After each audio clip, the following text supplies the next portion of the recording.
ఏయ్, మన ఇంటి ముందట అంత జనాలు ఉన్నారు. ఎవరింటి ముందట? మన ఇంటి ముందట ఏమో నాకేం తెలియదు మరి. మన పక్కిన ముందట రమేష్ వాళ్ళ ఇంటి ముందట మొత్తం మొగోళ్ళు అందరు లైన్ కట్టున్నారు. అవునా? నాకేం తెలియదు మరి. ఎందుకు? ఏమో ఒకసారి ఫోన్ చేయి పక్కోళ్ళకి. ఓకే, పక్కోళ్ళకి ఎవరికైనా ఫోన్ చేయి. రాజుకు ఫోన్ చేస్తా. చేయి. హలో రాజు, ఏంటిది మన ఇంటి ముందట అంతమంది లైన్ కట్టున్నారు?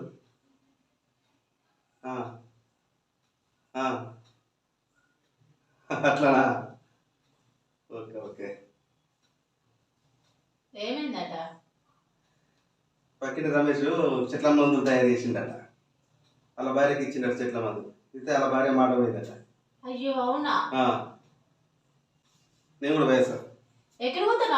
నువ్వు ఎక్కడ పోతున్నావు? రాజు కావాలట, లైన్లో నిలబడతా.